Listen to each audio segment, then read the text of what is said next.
Hey guys, Lady Lee here. I am taking you with me. I haven't been to the garden in a few days. I've been just busy with other stuff and kind of let go of the garden for a few days. This is the last week of September and I'm taking you with me to kind of inspect the garden and see where we are with things. I don't know what we're gonna find, so we'll see. Let's do it. So we're going to start with this garden, which is my raised bed garden, the smaller garden that is close to the house. Let me uncover it. The reason that it is covered is because these guys over there, do you see these guys? The ducks, oh, here he is. Do you see him? The ducks are eating my garden. They did not used to do that, but they discovered the fresh greens in the garden and they started eating my garden, and now I have to cover everything because my garden is not fenced. It never has been fenced. So this summer I threw something together really quickly and I will have to come up with a better solution for next year. Let me uncover it and then we can see what's growing in here. Alright, so now you get a better sense of what's going on under the covers. The thing is, I don't want to fence the ducks because since they free range, I have maybe 90% less flies than what I'm supposed to have with all the cows and goats and livestock around me. And I have one mosquito here. I might see one mosquito in a summer. And I live next to pretty much well, it's a pond, but it's really like a swamp. So I love that they free range. They're just amazing cleanup crew. So I don't wanna fence them, which means I'll have to figure out something to do about the garden. Okay, this bed is carrots. I do not know what happened here. I might have tried to do a couple of rows of another variety. Maybe I used older seeds or whatever, but they did not germinate. So at some point a couple of weeks ago, when I figured they're not germinating, I replanted it, and now these little ones are coming up. So hopefully they will just fill in.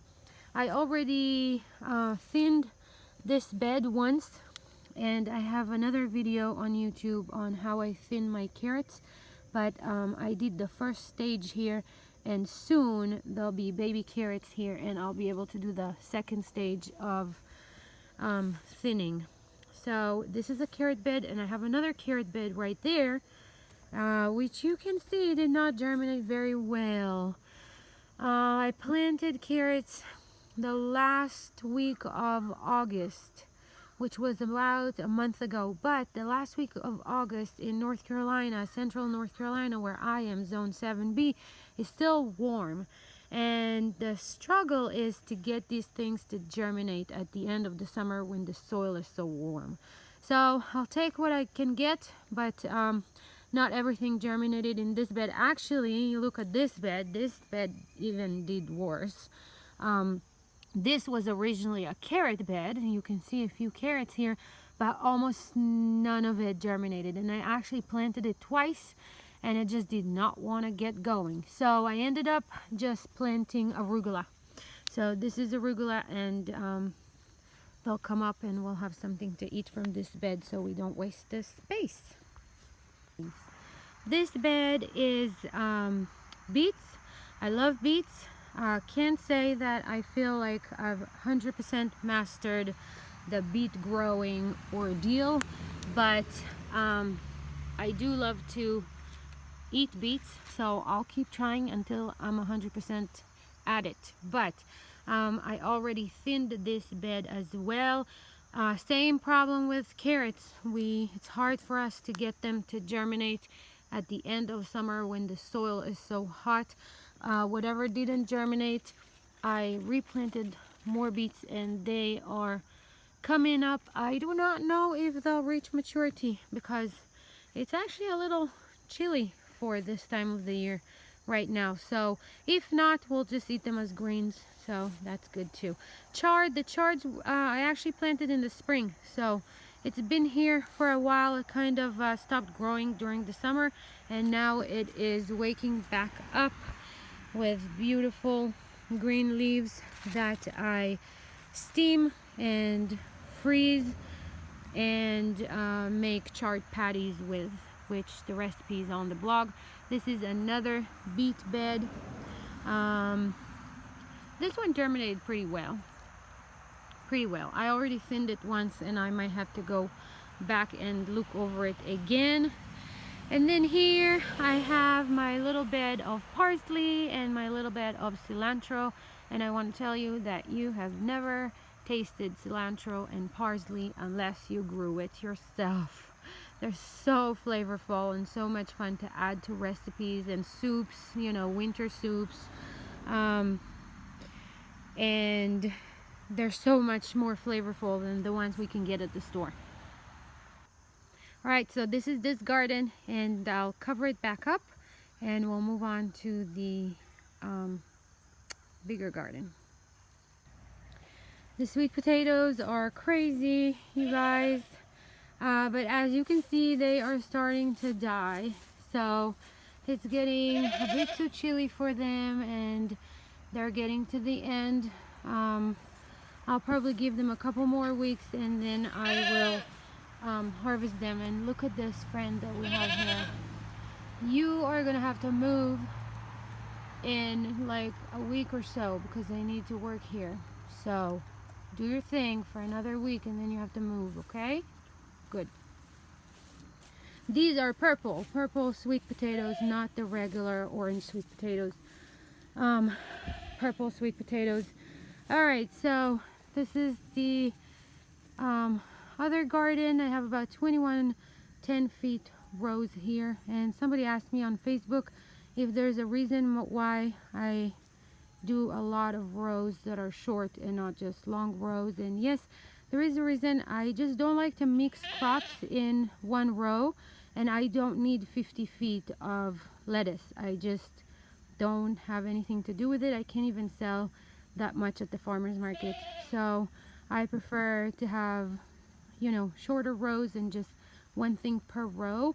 Although as we go through, you will see that I did end up mixing a little bit this fall, because I had all kind of starts that I started inside and just had to stick them in places. But generally, and in the spring and during the main growing season, I don't mix. If I have a row of spinach, it's a row of spinach. If I have a row of tomatoes, it's just tomatoes. I don't really mix. Okay, here I think that I'll do garlic. I left it and didn't plant anything because I think I'll plant my garlic here, but I'm not sure. We'll see what I'm gonna do here. These are my beans. You know what, before we start going through, let me uncover whatever I need to uncover here, and then we'll go through all the rows. Alright, so these are the last of the green beans. I hope that they will produce and it won't get too cold to a point where they're not producing. This is my last row of green beans. These here are, you know what, I'm not sure, either broccoli or cauliflower, one of the two, and I guess we'll figure out when they start producing. Here I have cucumbers. We'll see if they will produce, because it really is a little cooler than normal this year for September. Hello, my struggling cabbage plant. I can never grow cabbage here, but I keep trying, and maybe one day. These just could not recover because the ducks ate them. Or maybe something else ate them, I can't remember, but just poor plants. Here, some more plants with, I think these are the cauliflower. Look at him. But, I mean, he's eating the bugs, which is great, although he did not save the poor pumpkins, which I just figured are ruined. But, I guess, you know, I would love for him to be here if he eats the bugs, but don't eat my greens, you know. Anyway, I think these are the cauliflowers. And you can see, even when I put the bird net, the ducks still get here and eat the poor plants. All right, so have to keep an eye on him because I uncovered the leaf beds over there. Can you go away? No. Okay. All right, you guys. Pumpkins. Yeah, no, it doesn't work for me. Look, these were so good a week ago when I was here, and I thought, oh, there's a big spider web over here. I thought that I was actually finally making progress with growing pumpkins. I guess this one is still okay. I put this pantyhose to hold them, but look at that. Look at these. The little caterpillars are going in and making holes in the pumpkins. Look, this one was just perfect, and it's even starting to turn, you see? Then I got these little holes, and you can see the plant is not doing good. So honestly, I don't like growing pumpkins, and I go with my kids to a pumpkin patch just for the fun of it every fall. So I might just stop growing pumpkins altogether. But I did try to grow them on a trellis this year, and it worked great. I love that they were on a trellis. It's just the bugs are, I can't deal with them. It's just too much.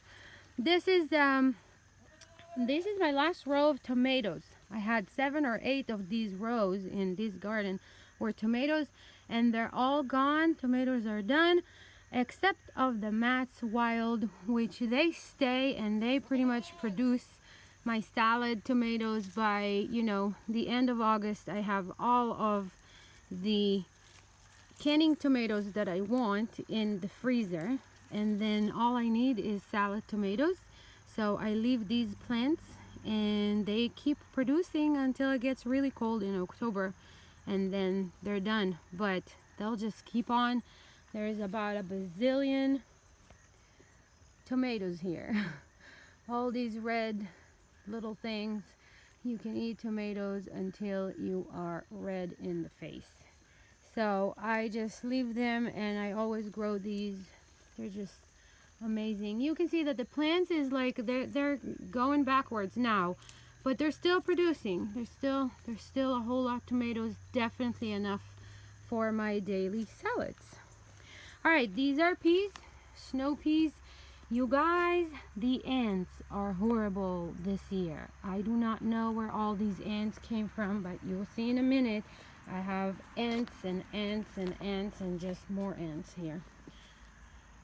So, peas, we'll see what's happening, what will happen with them. Radish, I grow this for the farmer's market. We do eat a little bit of fermented radish. See the ants over there? But not too much. I did plant one row, and then in a week from now I'll plant the other side of the bed. So just a little bit of succession planting here. I do need to go and thin those. Way too many radishes close together, so have to do that this week. This bed is salad greens. They are just germinating, not fully germinated yet, but this will be a lot of salad greens. And this is cress. I never tried to grow another mound of ants. Never tried to do cress, so we'll see how that works. These are shelling peas, and I just grow them because it's fun for the kids to sit down and shell it and eat the little peas inside. These are the end of the summer squash. I might get a couple more from here, but these plants produced so well, so I still have a few over there to harvest, but they'll be done soon. They'll be done soon. Over here I just have a couple of this bed had cabbage in it, but see, the ducks ate it and I did not manage to help it recover fast enough. I got butternut squash. See the little baby over there? So that's just a couple plants of butternut squash. Over here we have spinach, also just germinating. Might need to do some thinning over here as well. This bed is empty. I just harvested my last row of basil to make pesto. Have a video on that too. Look, this is the ducks.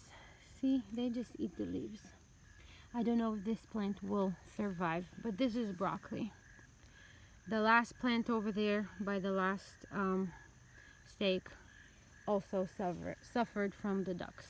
So here's my lettuce. This is lettuce, but I do plant it close together and we just eat it as loose leaves. Although I will have to do some thinning here, and I need to find a way to get rid of all the ants. I don't know where they came from. I never had this happen before. Over here I have a few more struggling cabbage plants. I will not call myself a cabbage grower.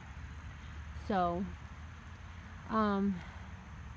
this guy was, so I just did not, you know, the ducks were okay in the summer garden, and then when the greeny stuff, the green leafy stuff from the fall garden started germinating, by the time I realized that they're eating everything and got everything covered, it was a little too late for some of the plants.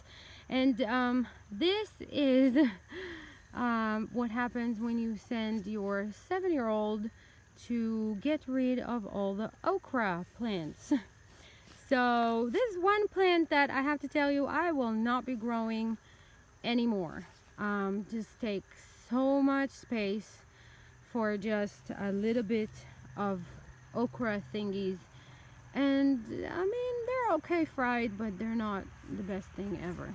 So alright, so that's the bigger garden. You guys, little Sugar wanted to say hi. Are you gonna eat my garden when you grow up? Are you? No answer? Yes? No, she's not answering. I hope she won't. She just showed up one day. Since the ducks are free ranging, sometimes I can't find their eggs, and I don't really count them, so I don't know if one of the females disappear, and she sometimes just show up with a bunch of little ones. This time it's just this one, just one little one. So I don't know if it's a male or a female, but we'll find out soon enough. Anyway, I hope you liked this video. Please subscribe and like and comment below. It's definitely not a perfect garden. I've been, you know, at this since the beginning of February, and by this time of the year I'm exhausted, ready for fall, ready for winter, ready for a little bit of break. But I always try to grow as much as I can in the fall garden. I make it a point not to take it to heart if the bugs get to some stuff before me. That's just how it is. So we'll still be able to eat a whole lot from this garden this year, and hopefully we'll find a solution for the ducks and the ants for next year. Anyway, I'll see you guys in the next video.